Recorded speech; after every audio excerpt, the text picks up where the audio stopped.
Em nosso estudo de hoje é a lição 4 do livro Bênção de Paz, Palavra e Construção. A palavra do Cristo habite em vós ricamente. Palavras de Paulo na carta aos Colossenses, capítulo 3, versículo 16. Comumente nos referimos à penúria, qual se estivéssemos à frente de um monstro instalado em definitivo junto de nós, esquecidos de que o trabalho é infalível extintor da miséria. Mencionamos conflitos como quem tateia chagas irreversíveis, sem ponderar que o amor opera a extirpação de todo quisto de ódio. Comentamos provações, dando a ideia de que se erigem à condição de flagelos permanentes, distanciados do otimismo que funciona por dissolvente da sombra. Reportamos-nos a enfermidades com tamanho luxo de minudências, como se fossem males eternos injuriando os princípios de saúde, capazes de restituir-nos à euforia.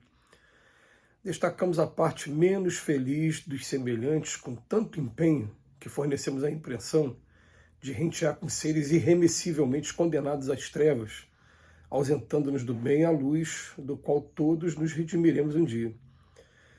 Conversemos segundo a fraternidade e o bom ânimo que o Cristo nos ensinou a cultivar. Imperfeições, desastres, doenças, desequilíbrios e infortúnios assemelham-se a meros borrões em nossos cadernos de experiência educativa no aprendizado da existência transitória, a fim de senhorearmos os nossos títulos de herdeiros de Deus na vida eterna. Claro que apagaremos tais desdouros com a lexívia do nosso próprio sofrimento, mas não adianta ampliá-los através da exaltação emotiva ou do comentário inconveniente. Embaixo, a terra parece uma estância obscura, mas o sol brilha acima. Recordemos a exortação de Paulo. A palavra do Cristo habite em vós ricamente. Todos estamos aqui na terra para trabalhar. Essa aqui é a verdade. Trabalhar a nossa capacidade de superar os problemas, a nossa palavra principalmente, e as nossas atitudes também de construção, como diz o texto aqui, a palavra e construção. Hoje o Emmanuel tem a preocupação de trazer para a gente essas comparações, né? Ele fala para a gente, olha, a gente fala às vezes sobre penúria, como se estivesse à frente de um monstro. Mas quando a penúria acontece, qual é o remédio para a penúria? É o trabalho. E depois ele coloca para a gente, às vezes, chagas irreversíveis. Ele fala sobre os conflitos que existem. Mas é o amor que pode operar essa extirpação de todo quisto de ódio. Ah, mas aí a pessoa vai falar assim, né? Eu faço aquilo que está ao meu alcance, mas eu não posso responder pelo livre-arbítrio dos outros. É claro que isso é verdade. Porém, a gente sabe o quanto a gente consegue influenciar as pessoas ao nosso redor, e a gente sabe principalmente que se a gente estiver com o coração voltado para a boa resolução dos problemas que aparecem, a gente naturalmente já cria ao redor de nós, isso a gente fala assim, muita gente não entende, a nossa física hoje já está comprovando isso. A gente cria ao redor de nós uma energia diferente, e que essa energia contagia as pessoas. Gente, não é de hoje. Aliás, o magnetismo humano, ele começou a ser estudado por Mesmer, um alemão, no século XVIII. E o que é o magnetismo humano? Magnetismo todo mundo sabe que vem do magneto, da ilha de Magnésia, que é aquela pedra que a gente chama de ímã aqui. Ímã de geladeira, a gente chama de ímã. E o que acontece? Quando a gente começa a estudar essa capacidade que o ímã tem de repelir e de atrair os polos diferentes, repelir quando é mesmo polo, aí foi utilizado em comparação também com o homem, para dizer que o magnetismo humano. Por quê? Porque também tem pessoas que só o simples contato com a pessoa te faz bem, traz uma energia boa, traz uma coisa boa. E tem pessoas não, tem pessoas que realmente as pessoas até fazem mal. Uma das características assim, mais comuns, a pessoa às vezes sente dor de cabeça, sente falta de ar quando está perto de pessoas assim, muito negativas. Algumas pessoas sensitivas ficam dessa maneira. Isso acontece algumas vezes comigo. Eu já sabendo lidar, eu não consigo me afastar. Eu mesmo mudar o meu sentimento e ter um sentimento até de entendimento e de misericórdia com a pessoa que está transmitindo isso. Mas o que é que a gente está falando aqui, né? A gente consegue, através dessa vontade de superar sem reclamar, envolver aquelas pessoas que estão ao nosso redor, dando estímulo também. Então, a gente vai começar a pensar assim, ó, penúria é convite para o trabalho. Conflito é convite para o amor. Provações. Gente, provações não são flagelos permanentes. O Emmanuel tem essa preocupação, né, de dizer para a gente, distanciado do otimismo. Tem que ter otimismo com relação às provas. As provas estão aqui ao meu redor. Às vezes elas parecem que vão me engolir, que me devorar mesmo.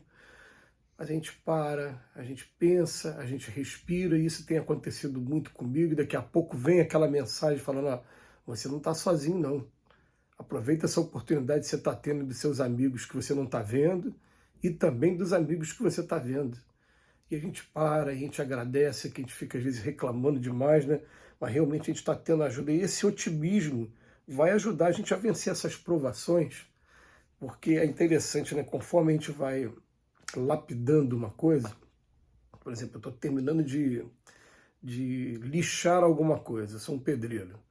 Aí estou lixando, no início do trabalho, está tudo áspero, tudo fora do prumo, tudo desnivelado. Mas quando vai chegando no finalzinho do trabalho, aquilo que faltou fazer, está tudo certinho, que só aquilo ali incomoda a gente. E é aquilo que vai ficar em evidência. Você vai pegar uma parede toda lisinha e só aquele trechinho que não está legal. Aí o que acontece? Fica em evidência toda hora e você esquece que até bem pouco tempo a parede estava toda fora do nível. Agora é só aquele trecho ali. Então, vai chamar atenção, mas a gente tem que ter o otimismo. Vamos caminhar para frente. Depois ele fala de enfermidades. A gente fala de enfermidade como se fossem males eternos, principalmente quando se trata do tal do câncer aqui na Terra. Quantas pessoas que eu conheço que ouvem falar do câncer e entram em pavor, entram em desespero. Se bater a nossa porta, vamos encarar os tratamentos todos que tem para fazer, com a coragem e com a resignação. Mas ele bota aqui, a gente reporta a enfermidade e como se fosse males eternos, injuriando os princípios da saúde, que são capazes de restituir-nos a euforia. A gente está sempre trazendo esse conceito. Se daqui a pouco nós vamos para um mundo em que não tem mais corpo, só vai ter mente, que é o mundo espiritual, o que é melhor? Eu estar com a mente boa ou com o corpo bom? Eu conheço pessoas que às vezes estão com o corpo todo bom, mas a mente não está legal, está mergulhada aí nas depressões, nas síndromes e dos transtornos psicológicos. E conheço o contrário, às vezes o corpo não está bom, mas a mente está boa. Vamos pensar nisso. Quando a mente está boa, a gente consegue ter saúde, ter qualidade com pouco que ainda resta do nosso corpo. E depois ele vem falar para a gente, destacamos a parte menos feliz dos semelhantes. Parece que eles são seres irremissivelmente condenados às trevas. Quando na verdade todo mundo é perfectível, todo mundo muda. Claro que a gente não tem que ficar exigindo que ninguém mude de uma hora para outra, porque todo mundo tem seu momento, né? Aí vem aqui depois o Emmanuel falando para a gente, imperfeições, desastres, doenças, desequilíbrios e infortúnios assemelham-se a meros borrões em nossos cadernos de experiência educativa no aprendizado da existência transitória. Mas tudo isso para quê? Para provocar a gente, para que a gente aprenda a utilizar o tempo todo a nossa inteligência, o nosso sentimento, para poder estar driblando, para poder estar solucionando esses problemas, fazendo a diferença de alguma maneira nesses problemas. E a gente faz a diferença com coisa tão pequena, às vezes com um simples abraço, um aperto de mão, né, um sorriso amigo, a gente faz a diferença na vida de uma pessoa e faz uma diferença grande. E ele coloca aqui para a gente, né, a palavra do Cristo habite em vós ricamente. Quando ele fala de palavra e construção, ele está falando de duas coisas que saíram do campo do pensamento.